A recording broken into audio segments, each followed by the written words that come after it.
Well, hello everybody. Back to part two. We're talking with Roger Cirillo regarding his research and his forthcoming book. Roger, please. Yes, I am doing a book called From Caen to Arnhem, Allied Operational Command in 21 Army Group in 1944. Um, I think that in order to describe the setting for it, it's probably best to talk about what a campaign is. The American Army defines a campaign as a period of time uh, where all the operations correlate to one major objective. So we decided for lineage purposes in the Second World War that the European theater would be divided into campaigns. Originally, it was divided into Normandy, northern France, the Rhineland, Ardennes, Alsace, and then Central Europe, and also one for southern France. Later, Ardennes and Alsace were combined into one campaign because the historians found out that they were interrelated and essentially one big operation and not two separate ones. The British give battle honors based on specific actions. Waterloo is not a campaign, it's a battle. You could get an action, you could get a streamer for Waterloo, and you could also get one for Quatre Bras, I suppose. Um, the British do not recognize, they recognize things like El Alamein, Medine Ridge, and places like that, but those are not the entire campaign that is covered by the campaign medal. For what I am doing, it, in reality, would be three campaigns. If you were an American doing this, it would be Normandy, northern France, and the Rhineland. And I've put all of that together in the one book because they are all interrelated and they really can't be separated. When I chose my dissertation topic, I was interested in Operation Market Garden as an air-land battle. The more I got into looking at Market Garden, I decided you could not understand Market Garden without understanding both the ideas and the command structure and how they evolved from the invasion forward. You had to go to the invasion and how it was put together and how Monty commanded to understand why Market Garden was executed and also to understand why he believed in a narrow front and not Eisenhower's broad front theory. I managed to write the dissertation, and the dissertation is approximately 600 pages long with maybe 800 footnotes and 62 maps. And, it's pretty tedious. And it gets into the nitty gritty about a lot of things, but it's very focused. It's focused on 21 Army Group. So when Monty loses command of the American First Army and Third Army, which he had operational control over in Normandy, those parts of the story go away in the dissertation. There were comments from several people about, I've read your dissertation online, why don't you publish it?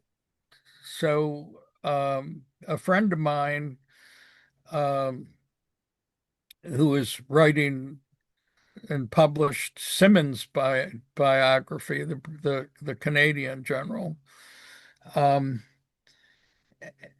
said, "Why don't you get your dissertation published?" And I've got a publisher that'll look at it. So I contacted the guy, and he read the dissertation and said, "We'll publish this." So when I was doing the revision of that, I looked at it and said to myself, everything in here is true, but it's not accurate. what's happened is, in order to compress the story and to focus it for the dissertation idea, what you were going to prove, you leave out a lot of the mechanics and philosophy of what actually happened. So my editing, which should have made it smaller, was making it bigger the more I wrote it, because what I was doing was revisiting all the documents. And I write from documents, I don't use books. I'm not cribbing from the official history or cribbing from Wilmot or Weigley or any of those sources. I'm creating the story from what people saw and said at the time. That might come up in the summary. There may be some comments on that, but what I've tried to do is to put into the text parts of documents that these guys wrote, that you actually see their words in the message traffic. You see the intelligence estimate that they looked at, or at least the key parts of it, to understand why they're making these decisions. It's very easy later on to say, well, this guy should have done this, or he should have known that. But, the proof is in what he actually saw. And you can, to a very large extent, with a good degree of accuracy, see the things that he saw that went through, that were on his situation map, that were in reports that his headquarters got, and things like that. So my story comes from that. And I think that it's the context of these events that make the events understandable. The other thing is that you have to understand the culture of the people that are making these decisions. There is a huge difference between the British Army and the American Army. Even when they use the same equipment, they use the same tank, okay? The Sherman tank. Their ideas on how it would be used comes from their own experience. And the experience of the British Army is much different than the experience of the American Army. Also, the human material is different. There's a heck of a lot of difference between a 1944 Englishman and a 1944 American. I don't think that difference is as wide now because of television and movies and travel and the internet. But I think that the 1944 individuals were very, very different. They reacted differently. So I think you have to take those things into account. You also have to take into account that America and England were under different pressures at the time. England had been at war. When they go to Market Garden, they had already passed the 5th anniversary of being in the war. And they started deploying troops overseas from day one in September of 1939. The Americans really didn't deploy a lot of the soldiers that you see in 1944 until late 1943 or early 1944. The Americans were still deploying divisions to Western Europe. Britain had committed its last division into combat by July of 1944. There were no more, and there were no sizable numbers of replacements. The British Army started to get smaller from July of 1944 onward. They had to deactivate units in order to create replacements because they did not have enough manpower to man the Navy, the merchant system, to run the country, to run industry, and to fight all over the world. Whereas the Americans were still producing. The Americans created their last division, the 90th, in late 1943, and they were producing replacements for all of these people. They also produced a 2.7 million man Air Force and a 3.5 million man Navy and a 500,000 man Marine Corps. So the Americans were not short of people. The Americans also were not short of material. The British were.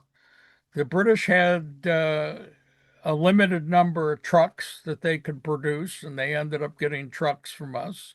They used American Jeeps constantly. They were getting American aircraft in some cases. And I suppose they were getting large amounts of American munitions and fuel. So it's a completely different set of pressures that the countries are under. Montgomery is an interesting person in himself, and I don't go into biographical detail. I get more into the decisions and why they made them.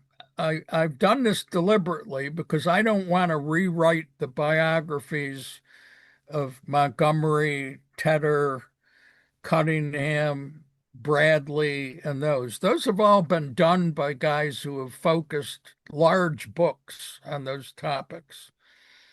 I do, however, quote extensively from things they wrote. You can get an impression of how Montgomery's mind works from his diary and also his memos and his orders. You know exactly what was in his head. The thing that's also remarkable about Montgomery is that people 50 years later asked him questions, and he reverts to the same verbiage that is in the diary in 1944, in most cases, almost word for word. Once he's made up his mind, it stays in that mind, whether it's a good mind or not. You can make that argument. You could make the argument that he's not a nice guy or whatever, which has been done by numerous people. And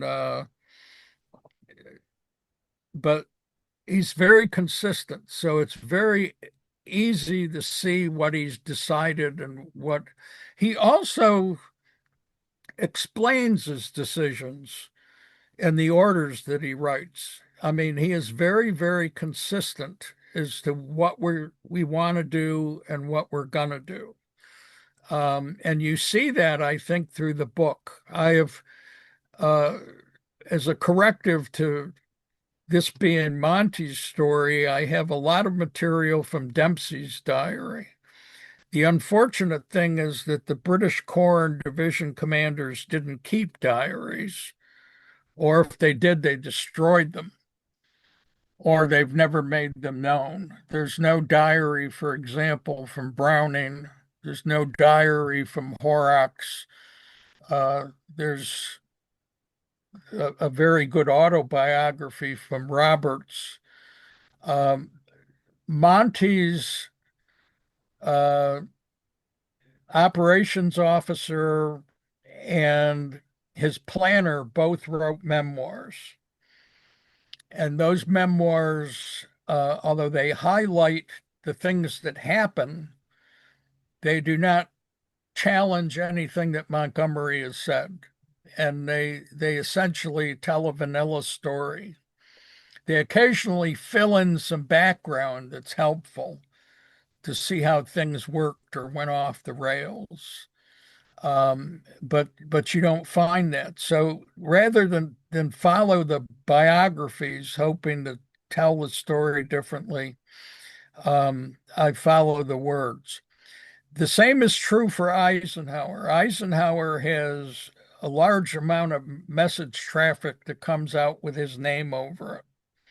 And whether he wrote some of it or not is almost irrelevant because it's signed by him. When he sends a message to Monty, it's generally written by one of his flunkies. Generally, it's written by his planner, but he signs it, and that is his word, and that is part of the official argument. In the lead up to Market Garden, there are a large number of messages that go between Montgomery and Eisenhower over strategy. So you could see the difference between the broad front and the narrow front. And there's a reason for both. And Montgomery, you have to remember, is the guy that's fighting the battle, and Eisenhower is the guy who is controlling the theater. And he has other considerations. He has the consideration of the invasion of southern France. He has the consideration of the bombing campaign in the air and how that's going to be used. He has some influence on that, but not others. And Monty essentially is fighting a battle that he believes is the essential battle. And according to the planners in the early planning, it was the essential battle. The reason it's not the essential battle is because the Americans don't control it. And the Americans who have a bigger army want to have credit for winning the war. So you look at the fact that Britain's army group, which has Canadian divisions and even a Polish division, has only 16 divisions. The Americans put 61 divisions into the theater. And the French, of course, put 8. So there is a big difference between having control of 16 divisions or 90, which is what Eisenhower had control of. So when I've tried to meld all of this together into a story that unrolls, and you get all the information they see or they talk about as the decisions go on, and you find out that the Operation Market Garden uh, is really the result of Eisenhower deciding to create an airborne army. He has these parachute divisions, which, by the way, he didn't initially like. Okay, he was not a supporter of the airborne division based on what happened in the Mediterranean. However, George Marshall and Hap Arnold were, and they created this incredible airborne corps. Eventually, they train and authorize 5 full airborne divisions. They have thousands of troop carrier aircraft. Uh, and this has got to be used somewhere. And Eisenhower says the easiest thing to do is to centralize it and have it work for me. So, First Allied Airborne Army is organized under the Supreme Headquarters, and it never works for Montgomery. Although Montgomery is given operational planning authority for an airborne operation, that airborne operation, the Air Force part of it, is planned by First Allied Airborne Army, and it has to be approved by their commander, Brereton, and he has a direct link to Eisenhower. So essentially, you have this rubber stamp of Eisenhower that Eisenhower can turn it on or off as he wishes. The reason it goes to the British is a combination of 2 things. First off, the airborne, because it was then operating out of England, had limited range and it couldn't reach out to the southern part of the American front. It could reach Holland, could not reach Germany down near Heidelberg or Stuttgart or any of those places. The aircraft couldn't go that far. The second thing is that Omar Bradley is not a big believer in the airborne army. What Omar Bradley really wants at this point in the war is not an airborne operation. He wants the 2,000 troop carrying aircraft assigned to First Allied Airborne Army to carry supplies for him because he doesn't have his sole operational port is Cherbourg, and it is not producing enough tonnage for the 20 some odd divisions he then had in his army group. So there is a competition. The other thing is that Montgomery wanted priority on the northern front, and that front runs from Aachen north to Antwerp. He thinks that the strongest part of the Allied front should be there because it goes directly into the Ruhr. That's where German industry is, and that's where 70% of the population is. And by the way, behind that is Berlin. Uh, Bradley's argument is that the Americans should be south of the Ardennes, and certainly not in Aachen, but south of Aachen, and that they should operate directly from ports that are directly east, which would have been Brittany. Now, Brittany was the designated ports and deployment base for the American Army, but those ports were not captured. They were, even though Brittany fell early in August, the ports did not. And according to the long-term planning, the Americans were supposed to deploy directly from the Atlantic, no longer through England, come directly out of the Atlantic, go through Brest and Saint Nazaire and Nantes and Lorient, hook up to the main railroad, go due east, and then you're into eastern France, and then the German border, running south of the Ardennes to that. Now, you also had an invasion that came up from Marseille, Lyon, um, that happened in August of 44, and those were supposed to be an extra set of ports if Brittany wasn't captured. So you've got major ports in Northern Europe, which are Antwerp and Calais and Bologna, and Rotterdam, and they are supposed to support the British. And you have the other ports, Brittany and Marseille, are supposed to support the Americans and the French. And by September 44, you find out that we've got lots of ground and no ports.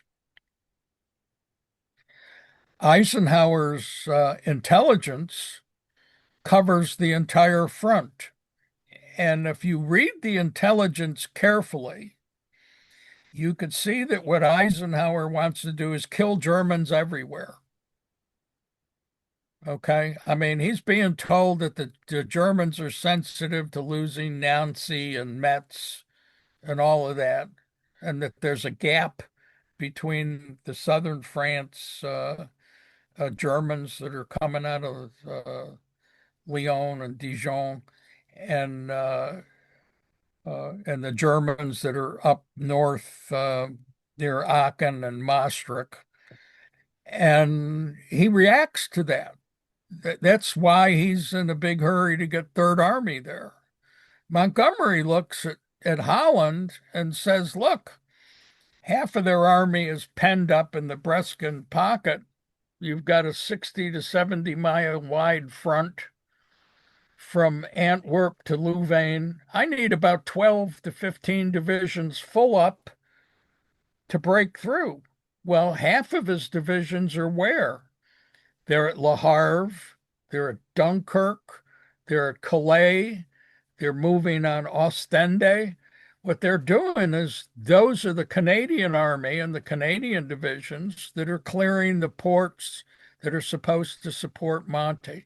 Monty does not have enough army to seize Antwerp's approaches and Rotterdam, which is the logistical solution to his problem. So he either goes to where the Germans are weak now, or he waits. And of course, if you read Eisenhower's intelligence, as of 9 September, the intelligence then says that the Germans only have 24 division equivalents on the entire front.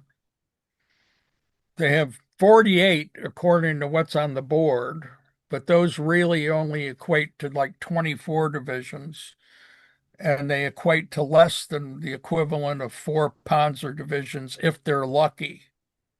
If they're lucky, maybe two in actual tanks that are running. Well, if you're Eisenhower and you want to kill Germans everywhere, one at a time, you have a broad front. If you're Monty and you want to charge into the Ruhr or past the Ruhr, which is what he wanted to do, and cut off the head of the chicken, you go north. And in order for him to do that, there has to be some sort of reinforcement. That reinforcement is the 1st Allied Airborne Army. That is the only thing that Monty could get his hands on, was the 3, later 4 airborne divisions and the 1 air portable division that go but belonged to Brereton. Monty's idea for doing Market Garden was an old idea. It comes from what the Germans did in 1940. The Germans hit selected places with airborne. They hit the fort at Ibn Imal. They took the Nijmegen Bridge, the Grave Bridge, the Arnhem Bridge, and the bridge that went into The Hague by airborne forces. That was the lesson that the British had learned. So what you look at is in British training and planning is that the airborne, it's specific targets, and then it is saved by the oncoming Allied force. Monty actually does that in Sicily when he takes the Primasole Bridge and another bridge that led towards Messina. And they did that with British 1st Airborne. If you look at Normandy, the Americans deployed 2 divisions together as a way of providing cushion between the German divisions and the Cherbourg Peninsula, but also to open the causeways that came off of Utah Beach. Monty uses the division essentially to take the Orne River bridges and to control the Germans that would come out of the west to roll up the beaches, or out of the east to roll up the bridges for again, it's a very precision operation. You know, Pegasus Bridge is a very, very precision operation where a coup de main force of gliders goes in first, and then the airborne drops very nearby and then links up with them.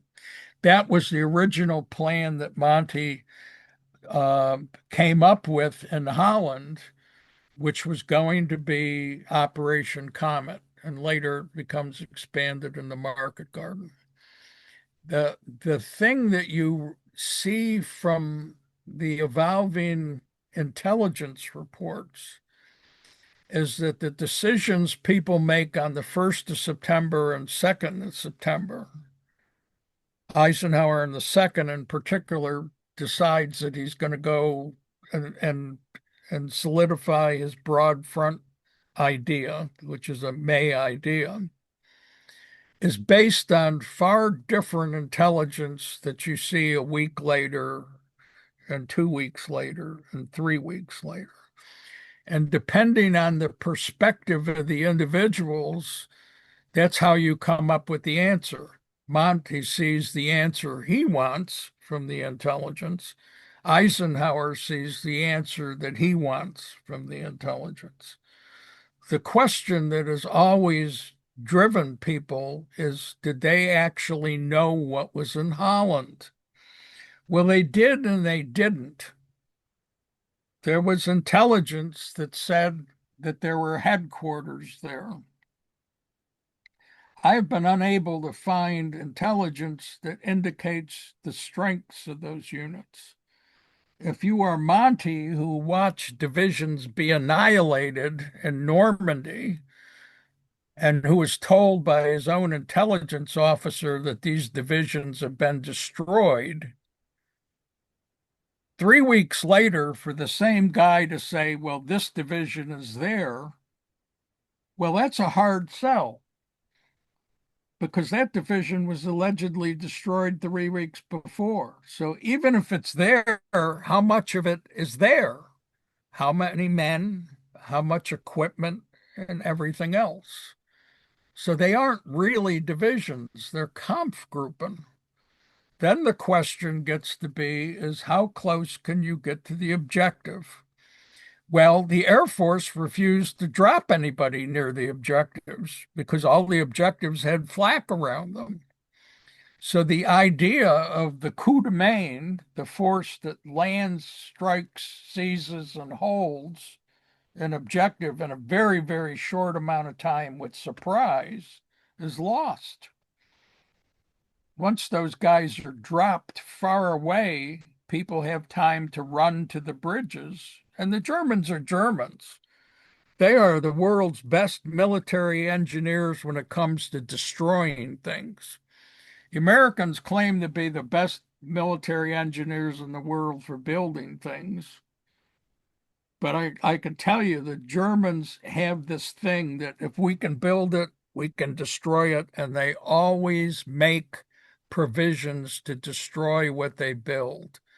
Germans build bridges with mine chambers already put in them. All you have to do is put the dynamite in the hole. It's already figured out where it has to go and what'll bring the bridge down. So all of the bridges are mined.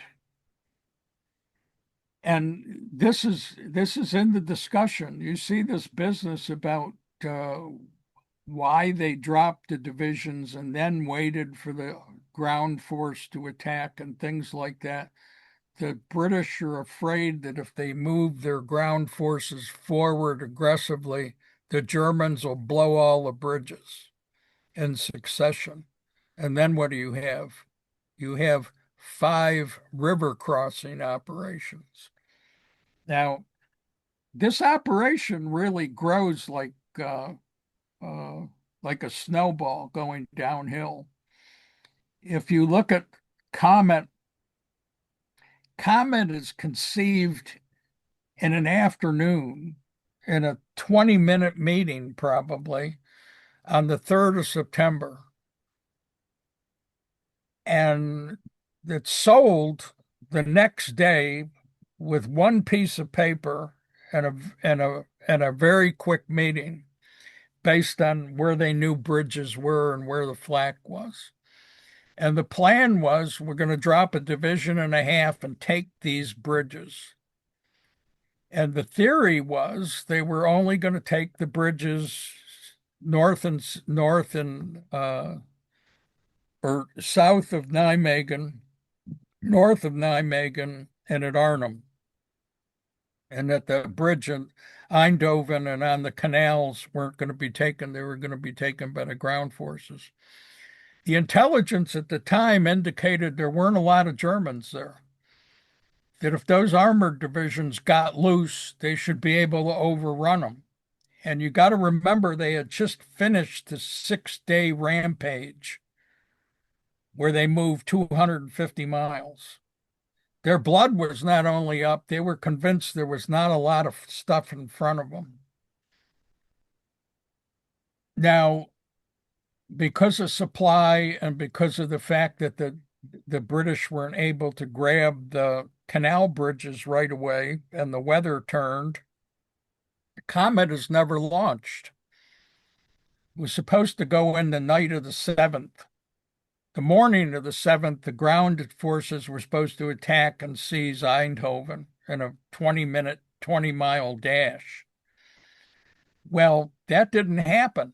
And meanwhile, the Germans move a lot of people in. So when they get to the 10th, they say, we got to have more forces. So what they do is they expand the plan to seize the southern bridges at Eindhoven, at Caen and at Best, and now Vagel and Grave and Nijmegen and Arnhem, and they add 2 American airborne divisions.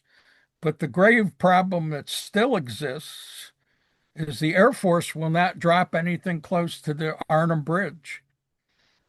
Early on, the British were on their own accord, were going to crash 6 gliders near the Arnhem Bridge and seize that. And the division that was dropped 6 miles away was going to march overland and link with them.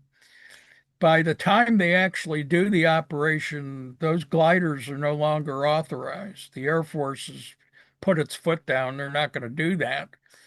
And you've got an airborne division going to a bridge that's 8 miles away. And in between, there happens to be an SS Kampfgruppe, also the Army Group headquarters.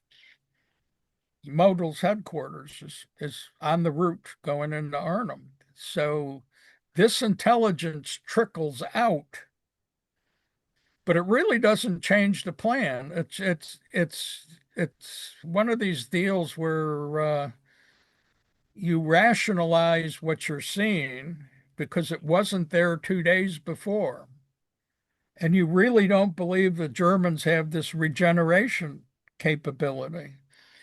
The Allies did not understand the German home army, nor did they understand the German mobilization system. They thought the Germans were out of people. And as Hitler proved, he creates 20 divisions in the fall of 1944. Now, where did they come from? Now, those aren't the 1940 goose-stepping heinies that you see in the movies. There's no doubt about it. They're not all in good health. They're not all 20 years old. They're not all terribly well trained. But they are carrying guns.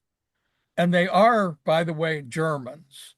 And you have to understand, I think, the thing about the German society, which is not understood by the Westerners, is the amount of self-discipline and militarization that had been built in the Nazi Germany from the early 1930s.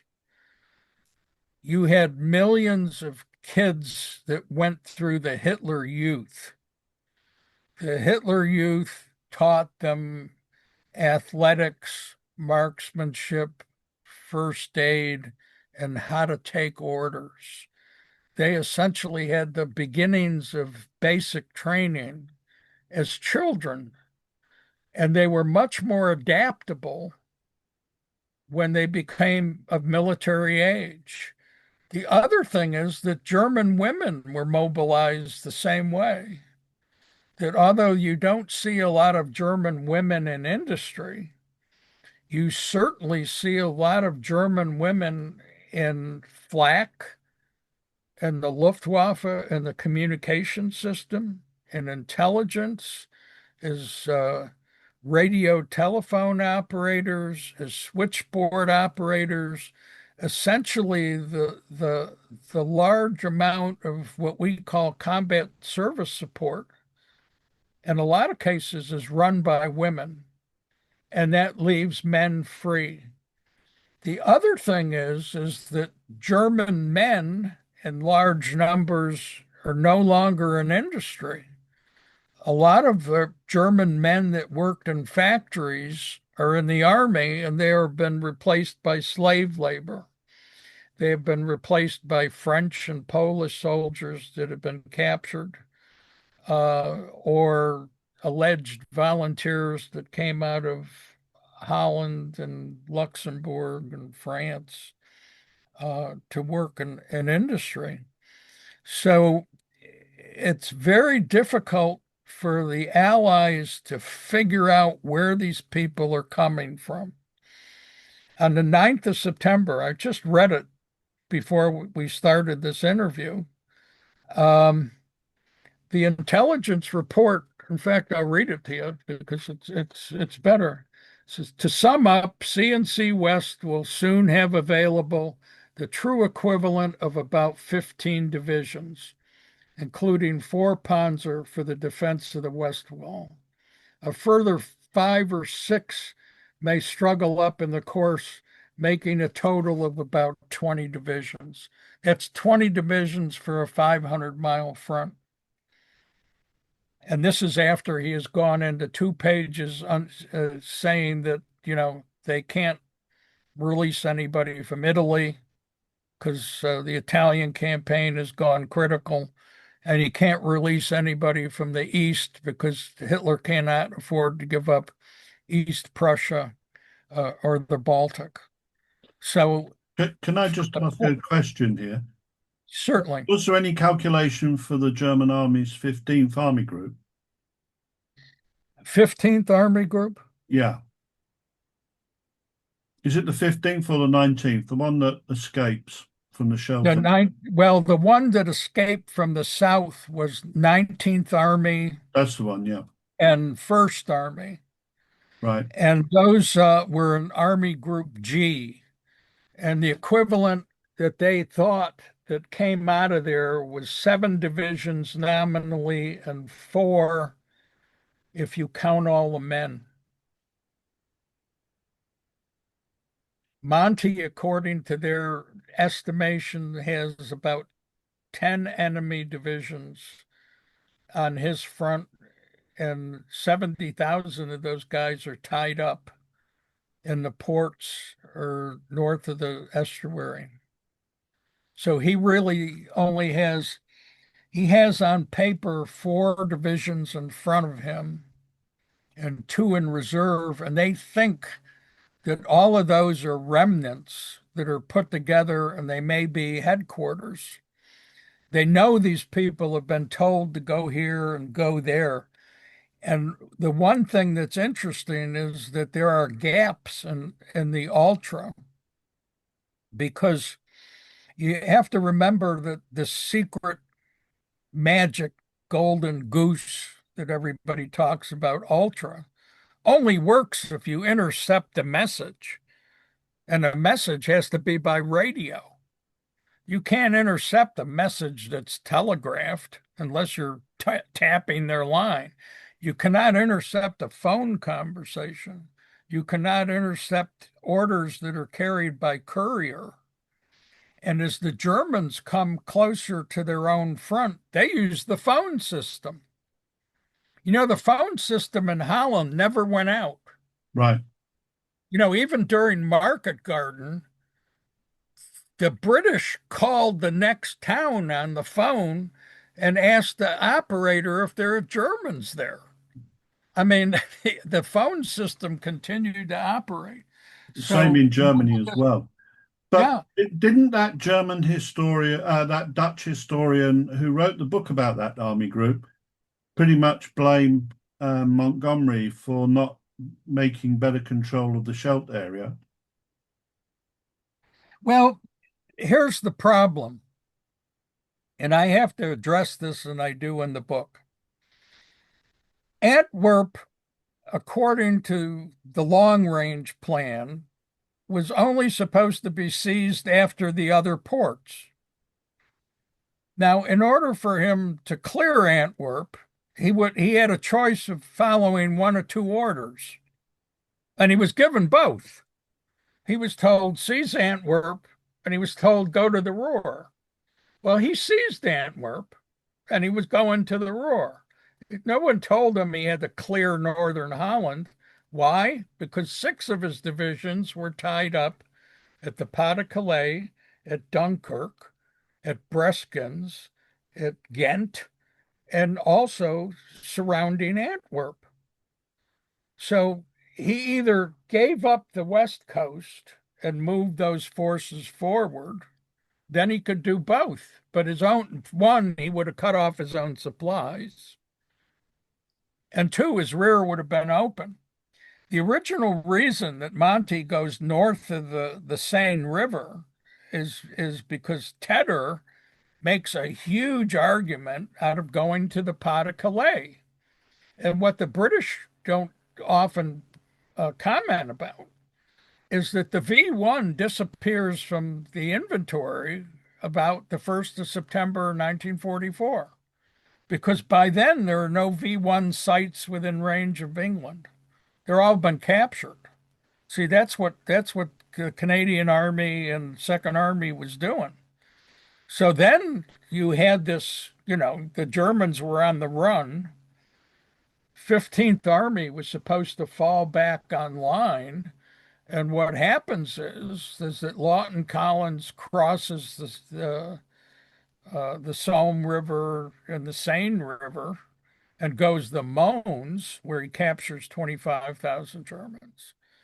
And the British Second Army goes north across the Seine and the Somme, and then they turn hard right and they go to Brussels and Antwerp.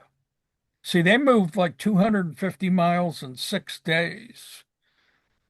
In order to see, Monty could have seized Antwerp and cleared the Scheldt estuary, but he never would have been able to move forward of the Scheldt at that time because his army would have been in the wrong part of Holland, and they would have been mired in the wrong part of Holland. You find that that it's not only canal country, the Germans flooded a lot of that.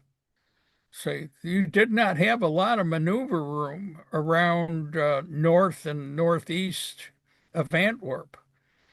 So Western Holland and the idea of taking Rotterdam looks good if you're looking at a school map.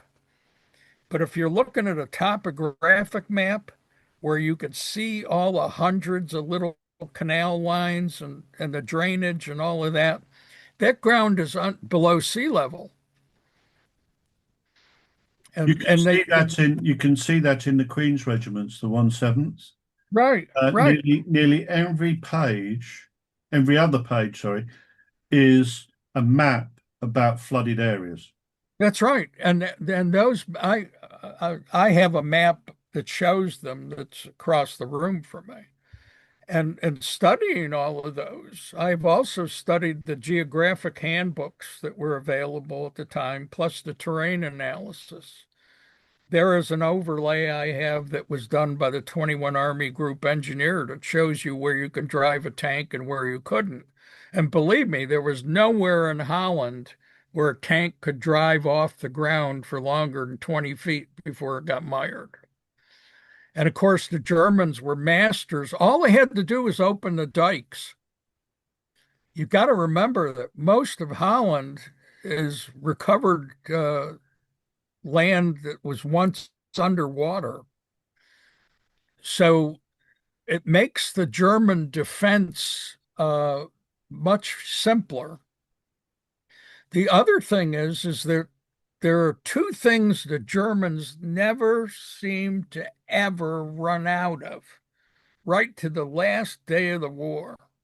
One is MG-42 machine guns, and the other is Panzerfausts. They must have made 1 billion of those things because you could not fight a German unit. Every German squad had an MG-42, and all the squad members were belted in bullets. They carried a belt of bullets. So the gunner had 2,000 to 3,000 rounds immediately available. And they all, in every squad, had at least a Panzerfaust. So if you're thinking in terms of crossing Holland, you're going to find when you run up on these roads, any canal crossing is going to be protected by machine guns and Panzerfausts. And when they had them, the Germans moved tanks to them. See, the Germans were not afraid to break up units and give them to somebody else. That is the thing that you do not find from the British Army and the American Army. The American Army doesn't say, Kurt, you can have 2 tanks. That doesn't happen. We never divide anything smaller than a platoon. And the Germans can take 3 Panzerfausts, 2 MG-42s, and 12 guys and make it into a coherent unit. And I think that the mentality of the Allies wasn't there to see that that's where this tremendous capability came from. And when you find the operation in Market Garden moves very quickly the first day until it runs into a big German defense, and then it gets hung up. Then it gets hung up again in a little town. Then they have to build another bridge, which was built at night, so there was no loss. Then they move like 37 miles in 6 hours. And then you run into the next major defense. So what you're running into is this, it's not a belt of defenses, it's like blobs. And those blobs are located where? Around the main river crossings. See, it's you So have to give. if I was going to ask you some questions on this, Yes, I think I would actually have to start with the big question, which is, should Market Garden have gone ahead or not? I would say, and I haven't reached this chapter in the corrections yet. I would say that when Market Garden was launched, it was a 50-50 proposition. Market Garden had changed from a risk to a gamble by that point. And that is and the risk was that the known Panzer units were, one, not close enough, which they weren't, and two, not well organized, which they unfortunately were. You have to remember that when we went into Normandy, we dropped airborne knowing full well that the enemy was very, very nearby. When we dropped those two divisions in the Cherbourg Peninsula, there were two German divisions next to those drop zones. And that gamble was taken because they needed to clear the causeways. The British knew from the day they did the final briefing on Normandy, it's even mentioned in the briefing on the 15th of May when Churchill was there. Dempsey mentions that the 21st Panzer Division is south of Caen. It was within 2 hours' drive of the beach. Okay. So that was a risk. And that was a risk they were willing to take. There is an argument, and I go into the argument about Normandy, that Churchill in May said that according to the original Normandy plan, there was a number of German divisions that could not be exceeded within the theater prior to landing, because then the buildup from those divisions would outpace the Allied buildup. That threshold had been crossed, and there is a discussion about, well, do we take this risk or not? And they rationalized it by saying, well, we've added more divisions, plus we've done all of this aerial interdiction, so the Germans will not build up faster than we can build up. Now, what you see happen in Normandy, my conclusion about Normandy is that Normandy was too small. That's why it solidified. That's why it failed to break out. We did not win the battle of the buildup. Those German divisions were on us not only more quickly, but with more firepower that we didn't expect. And secondly, we made some bad choices the first 3 or 4 days of the landing. The thing you have to remember is that they landed in Normandy on a weather window, which meant that they knew that after the first 24 hours, there was going to be at least a day or two because of high seas. They could not land more troops. That weather window does not affect the German buildup. Bad weather is good for the German buildup because it keeps air off of them. So you run into the same problem with Market Garden. if they had taken the Arnhem Bridge and the Nijmegen Bridge by coup de main, Market Garden would have worked because the Germans couldn't have thrown those guys off of the bridges. Tanks and all of that, you're down to a front that's a street wide. Doesn't matter if you have people in column, you can't move the head of the column. That's why the coup de main was the crucial part of all of those operations. And the failure to do a coup de main is why Market Gardens disassembles itself.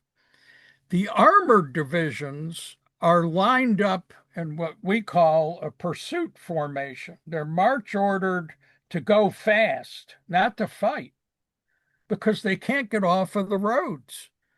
Guard's armored division is a tank wide. Doesn't matter if it's 60 miles deep.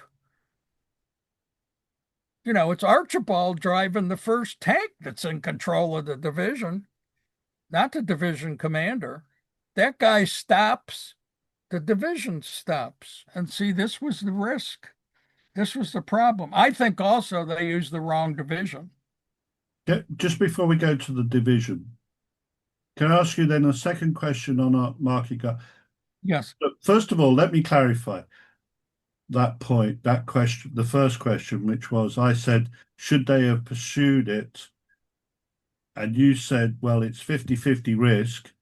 The final question is on that then is really, should they go yes or no? Is it a yes or is it a no? In your opinion? I would have. I would have because by then it was either now or never and it looked like it could work.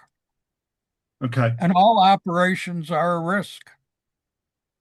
right. The real question is the question is not whether they should have gone. The question is when should they have questioned when they should have gone?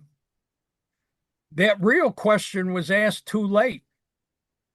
When you're already in the door and you say, should you go or not go? The average guy will say, well, shit, I mean, the invasion's loaded. We're not going to cancel it now. Okay. The question should have been asked 3 or 4 days before. And that's where the record has been fooled with.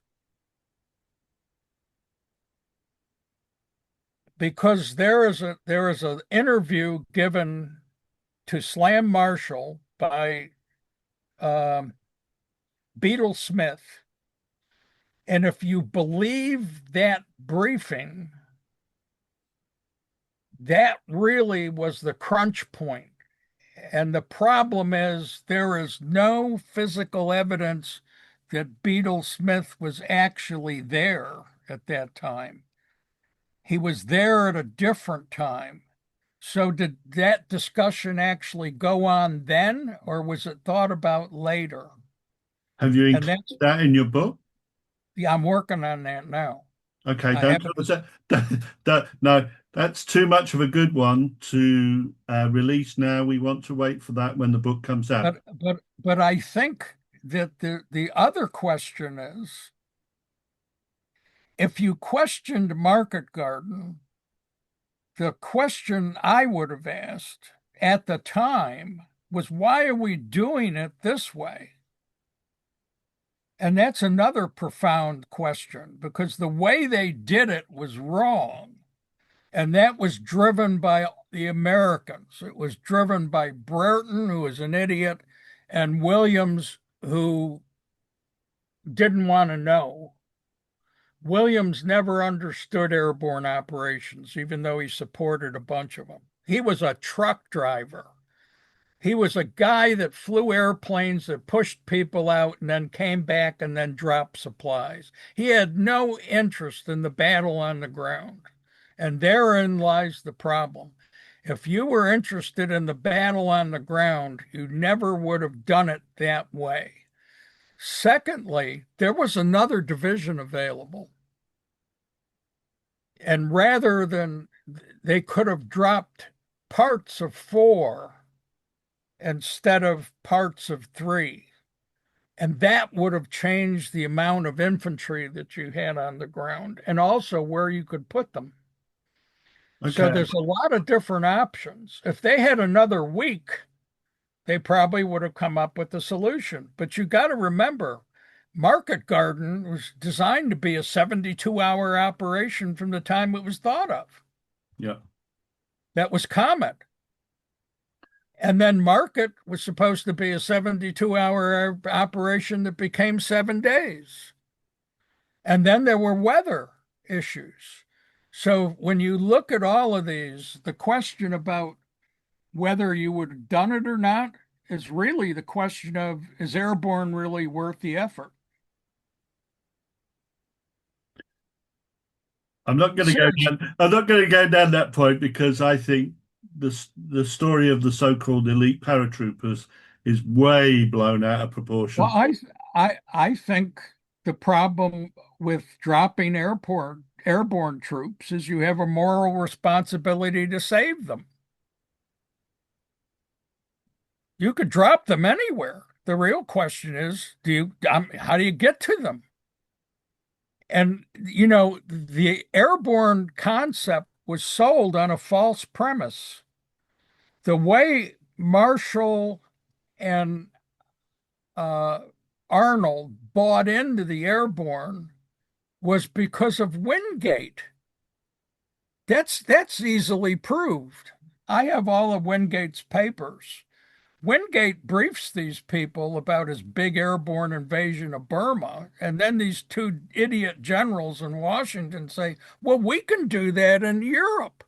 Well, dropping 1,000 guys in a rice paddy 50 miles from another division is one thing. Dropping a division outside of Paris, which is what Marshall and Arnold wanted to do in June of 44, is another. They would have been clobbered. There were. So the entire concept of the airborne operation of inserting an army in the rear of an enemy army in a modern country where there are roads and where the enemy has mechanized forces and trucks is a totally delusional concept. Okay, well, let me just go to the let me go to the second question. I don't want to go too far on all of these because you'll ruin the book, and I want people to buy the book for it from you when it comes out. Right. So my second real question is: you mentioned the coup de main with the idea of what happened in Normandy. What I can't get my head round with that one is if you've had troops like the Ox and Bucks at Pegasus do that kind of operation, why don't you commit them to Arnhem? That's my question. They weren't the same. There were troops. Any of the air landing brigade troops could have done that. Plus, the entire air portable division was trained to do that. Those troops were available. The issue was the airmen didn't want it to go, based on a wide variety of things. In order to read in the book, you see the plan coming apart and changing, and the justification people gave at the time. And so you follow the timeline in the book of what really happens, of what is Comet, how it changes, what is Market, how it changes, and then the execution, and then how it changes because of weather. So, and also you get the timeline of the change of the enemy. So you look at the same intelligence that they're looking at. The other thing is that afterwards, I don't think that there was a real good scrub on what happened for the historians because of the intelligence involved. I knew the official historians. I knew the guy that wrote the Siegfried line, and he didn't ask the right questions. And I knew the guy that did the interviews, and he did not ask Williams the right questions because Williams gave him part of the answer. Okay. He didn't use the word ultra, but he talked all about around this. And Williams did leave a document that I use, which is that Montgomery's use of ultra. But I think that the official historians admired this thing based on national uh, stories. The other thing is that the British intelligence historian Hinsley has poisoned the well because he makes claims for ultra, which may have been true for the Navy, but were not true for the Army. Ultra was not as significant uh, for the Army as it was for the submarine war. There's even a book analyzing it, the submarine war, saying that by the time that fish was broken and things like that, that the anti-submarine defense already had improved significantly, and that Ultra did not lead to the destruction of the German submarine force. The aircraft carrier and the Hedgehog did. So, so you begin to question things like, Ultra shortened the war by 2 years I mean, Ultra was essential. Ultra was the hand holding the general that the general wasn't worried about something. Okay, the general knew that the deception was working for Normandy.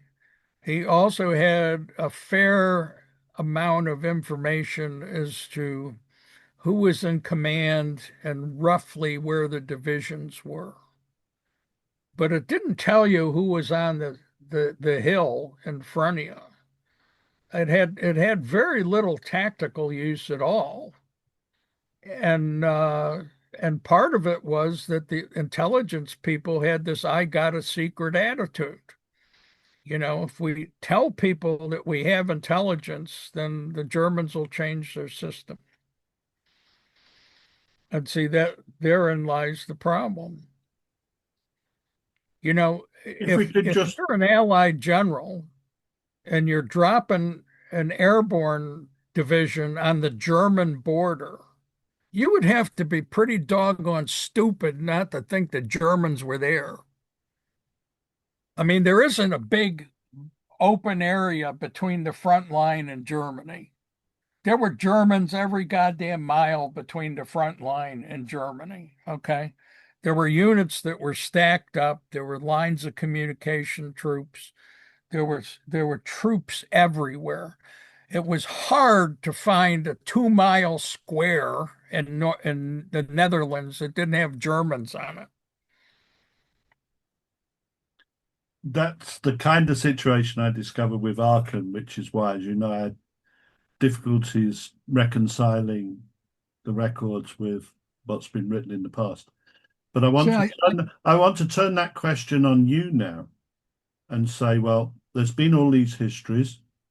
Um, there's been Cornelius Ryan, right the way up to modern historians who've wanted to write about Arnhem and Market Garden.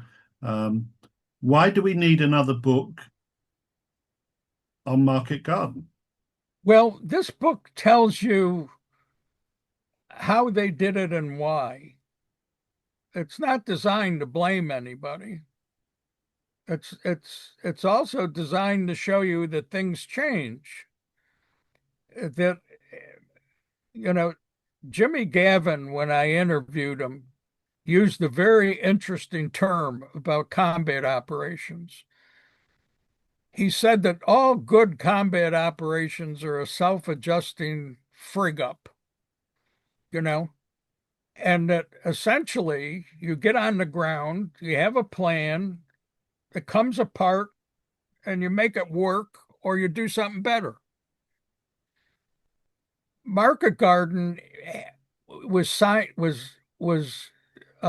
choreographed by virtue of the Air Force having dominance over it. They were going to decide when they were going to fly. They were going to decide that they were going to have crew rest. They were the ones that decided when you had air support. They were the ones that decided where and how much supplies you were going to get. They made all the decisions because they controlled the flow. And see, the question you have to ask yourself is, why is the tactical aviation not flying when the transport's flying? Just because you're dropping supplies, you're going to cut off the guy's air support? Well, only an airman would do that. Why? Because it's easier for airspace control. Why does an airman have to make a decision whether you get an airplane in front of your tank? That has to go to higher headquarters, and they're going to decide whether you really need that plane. See, these are the questions that you look at this and you say, this isn't stage management of The Sound of Music, where the little kids come in on tune and all that other stuff. This is a constant set of confusion, interaction, things happening, battles going on in different places, etc. And the idea that you can orchestrate this on a schedule based on perfect weather in Holland in late September, anybody knows that that is a maniacal concept. So if you're basing it on it working, everything has to be there the first day, not over 3 days. If they can't do it on the first day, they shouldn't do it. I used to have a principle as a war planner, and that is if this plan relies on the Air Force, it's not a good plan. Because you never know if it's going to show up. It could be Yeah. shot down or it could be sent somewhere else to do something more important. And if you're relying on the airmen to carry it, you're in a lot of trouble. Okay, well, let me ask then the next question, which is, so the real responsibility for the failure of Arnhem is in fact the Air Force. Well, let me put it this way. Responsibility for the operation goes to Montgomery because he said, we'll do it. Right. Once you do that, you accept responsibility. And he accepted it, by the way, in his memoirs and in his first book, Continually. continually. He did not blame Brereton. He did not blame Browning. He did not blame Urquhart, all of whom, by the way, he did not blame Adair, all of whom have been blamed by other people. He took the responsibility because he ordered it. And I think that you have to recognize that that is how command works. Eisenhower, wrote a note saying that the Normandy invasion had landed and had failed and I take full responsibility for it. And supposedly had that ready in case the landings failed. He wasn't going to blame the fleet. He wasn't going to blame the divisions. He wasn't going to blame the coxswain and PC 231 who put you on the wrong beach. It was his decision to go. And I think that's the story of how military operations work. Military operations are very rarely, um, one, they're very rarely done according to plan. And two, they very rarely reach the expectations that you had when you put the plan together. Sometimes they do more, but mostly they do less. The other thing is you have to adjust them as you're doing it. When you look at Montgomery is always questioned, particularly by historians and the footnote police, who say, well, he said this at such and such a time. And I think that when Monty talks about a plan, he really talks about what we call a concept of an operation, which is, two up, one back, three on the left, whatever however it's going to work. It's not the schedule. It's not really necessarily timed the same way. You follow that general idea, and that is the plan. People that look at the typed plan and say, well, they didn't follow 3B. They didn't do this. They didn't do that. Okay, well, that is because it changes. I asked General Gavin if, when they planned it, if they followed the planning SOP. Now, he had written a planning SOP for Allied airborne operations. It's reprinted in the back of the Airborne Forces book. And he didn't know. And then he said, should we have? And I said, I don't actually know, but if you followed it, maybe it would have worked better. There was a checklist. Did they do all of those things? Those are the things that you learn when you're actually running an operation. When we train according to a standard and we follow a list. Okay, you follow the things that are in the RTEP evaluation and all that other stuff.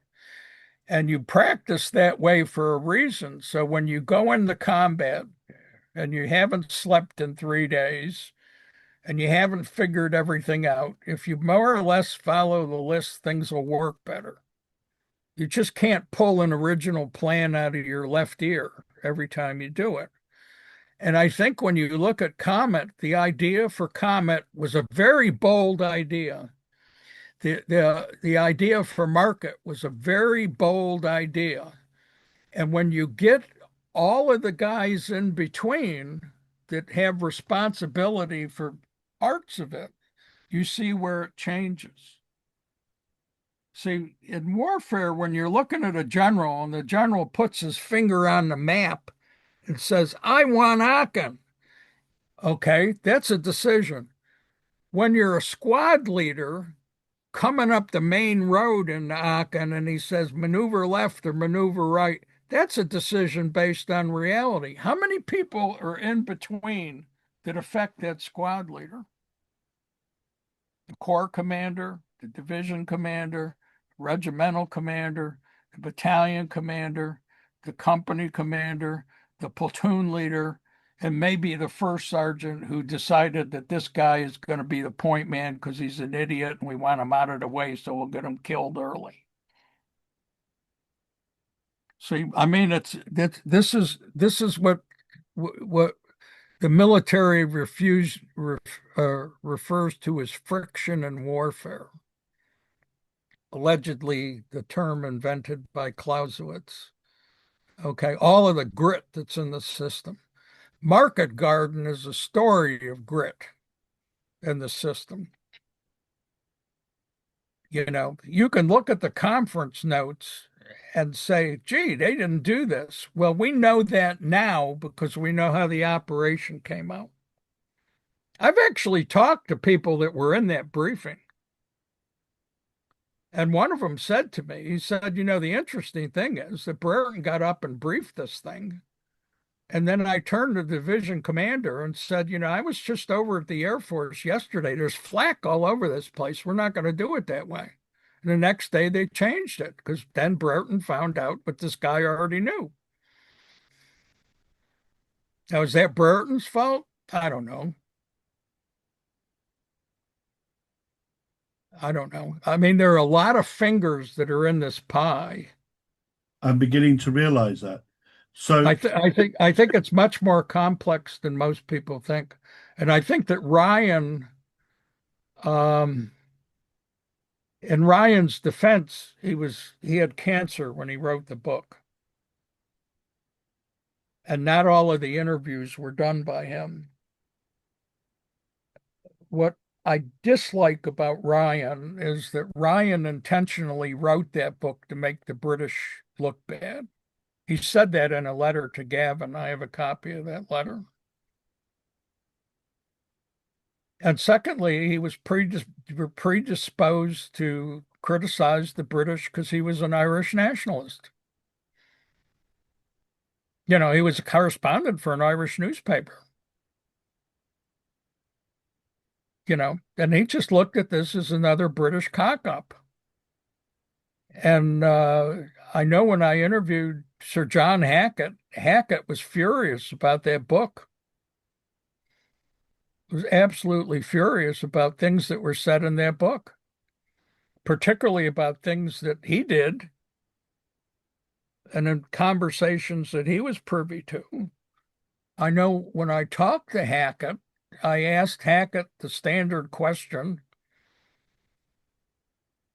would this have been done better if Urquhart had been more experienced and airborne? And he said no, that Urquhart was an experienced commander with a lot of experience in combat. He had gone through 15 iterations of the planning. He essentially knew what was necessary. Um, to say this would have worked differently if he were Humphrey Gale or somebody he didn't think was a fair question at all. And I asked Gavin if because Gavin indicated he wasn't happy with some parts of the plan. And I said, well, could you have told him that you weren't going to do it? And he said, no. He said, I was only a division commander.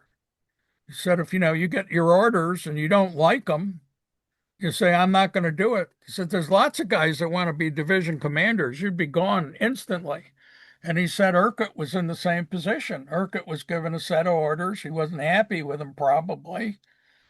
And that's the way it was going to go, because there is some gratuitous controversy over the plan uh, about whether Browning should have refused it. And I'm going to go into that in the book, because that's a very difficult thing. But I mean, if you're looking for people to blame, um,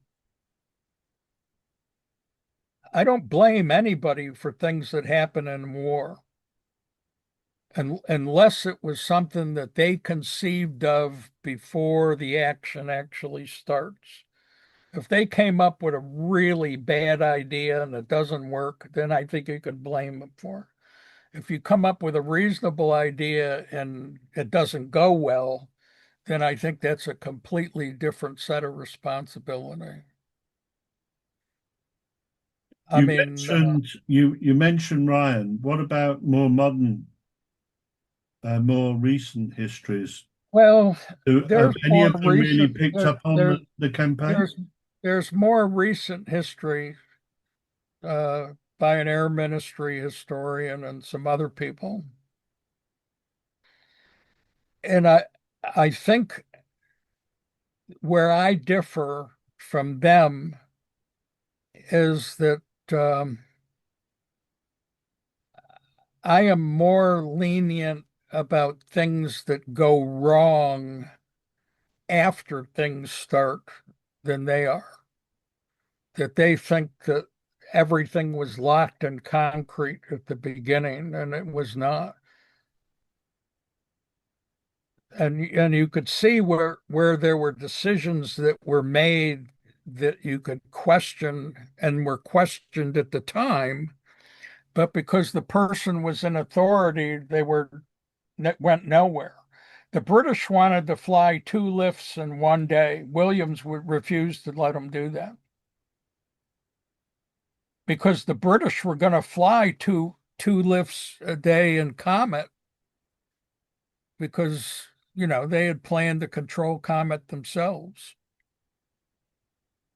The real question is Williams uh, versus the British Air Commander, who should have been the better guy.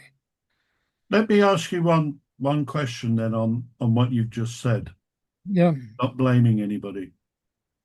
If after the war somebody writes a memoir who's in a command position which tries to negate responsibility for what happened or tries to show that they weren't part of it when they were, does that mean that and they're clearly trying to cover up something?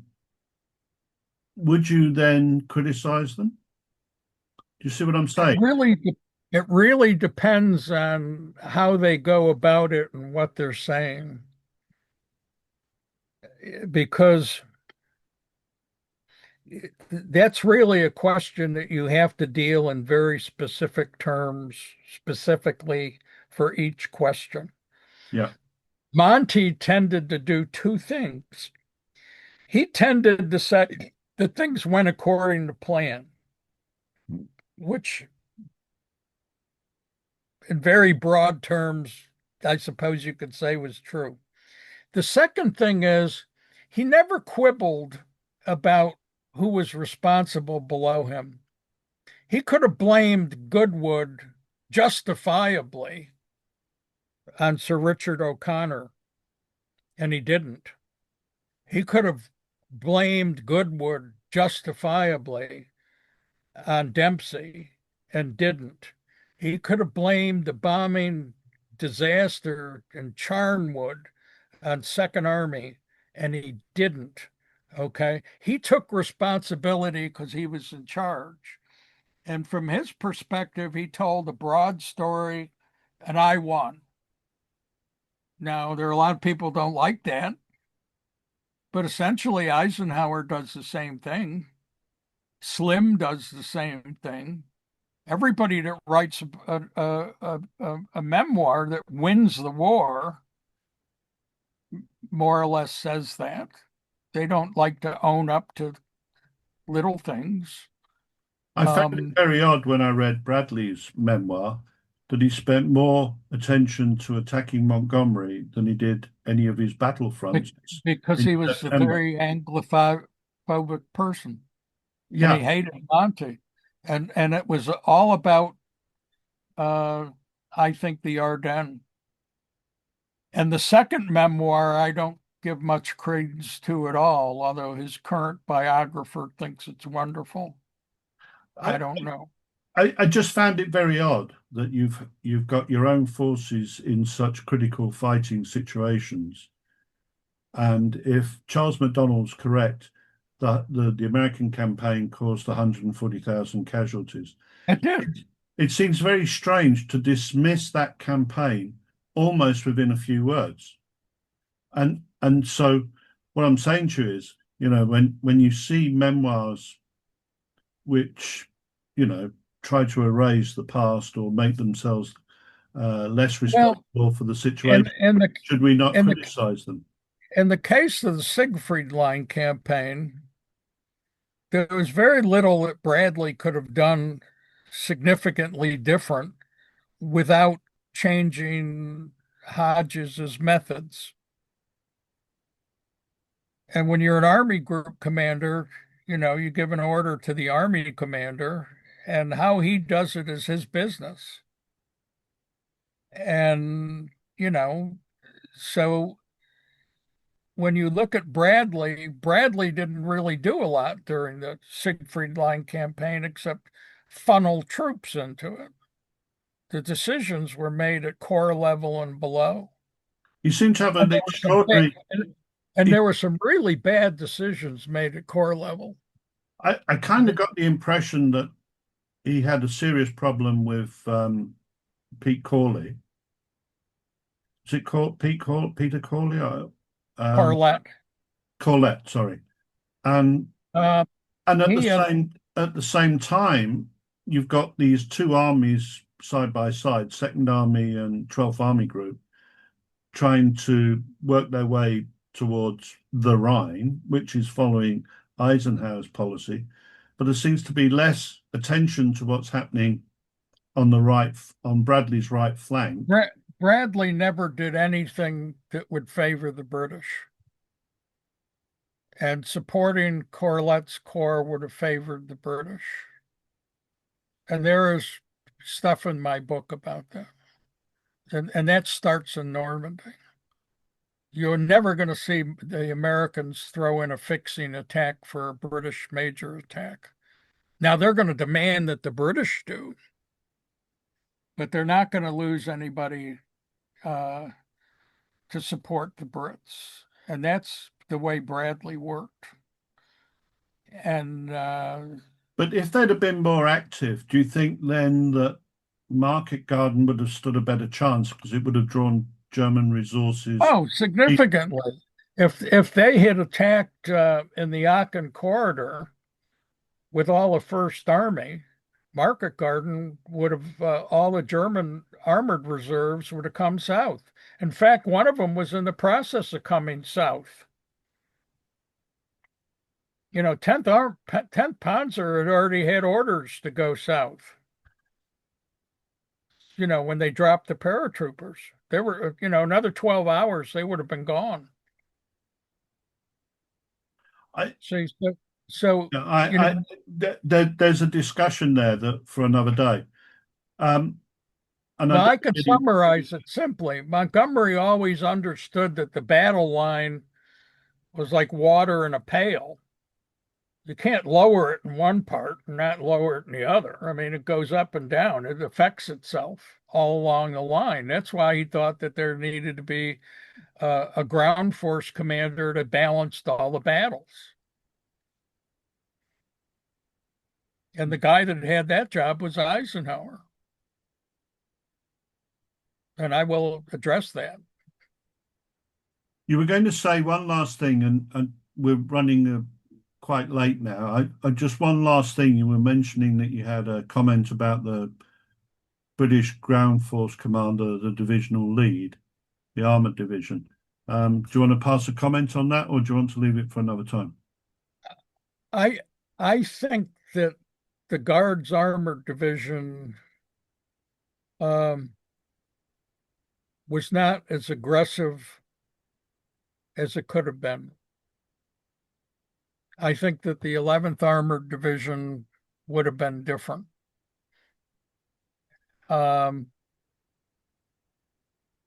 and it's a matter of culture. It's a matter of how those divisions were trained and put together and everything. Very complex. Um, Why were the Guards selected? well, because they were assigned to 30 Corps. And Adair and Horrocks got along. The original Comet plan was going to use 11 armor and Guards armor. And then when O'Connor came up, 11th Armored Division went back to O'Connor's Corps. And see, the personalities of these guys really had the twinge too. And there was not a lot of love between O'Connor and Roberts over the handling of armor, even though they had been friends in peacetime. And that's another story, but you could see the effect of that in Goodwood. O'Connor was an infantryman, and Adair essentially was an infantryman commanding an armored division. And he was a guardsman. That's the worst kind of infantryman. Okay. You don't see a lot of flair in the guards. I mean, they're good when they're if you to do what they're told. And I think that Horrocks was not well. He never really recovered from his wounds. He was frequently sick. Uh, and he was running a battle that was in depth instead of lateral. The front line went straight down the road. It didn't go sideways like this. So he had to worry about what was happening at the bottom end as well as the top. And we see where Market Garden falls apart is where the Germans attack on both sides in the bottom. And then the criticism of Horrocks that comes out later is that they already had a bridgehead on the Rhine. Why did they withdraw from it? Well, they withdrew from it for two reasons. One, if they didn't reinforce it fast enough, the airborne would have been annihilated. But two, if they didn't clear the road behind them, they may have lost the whole corps. And Horrocks at that point was cutting his losses, and he had permission to do that all the way from the top. And Monty's both favor and as a criticism, he delegated that authority to the guy that was standing on the ground. I mean, Horrocks knew he had the authority to call it off. And the Americans, of course, would have done it differently. So that's another question, you know. It all boils down to culture, military culture. Roger, I'm going to say thank you very much. You've covered the whole of the campaign wonderfully, and you've told us some fascinating points. I'm looking forward to reading the book in due course. Okay, fine. So I'm going to say good night and thank you very much. And we'll talk again soon. Okay, cheers. Thank Take you, care. Roger.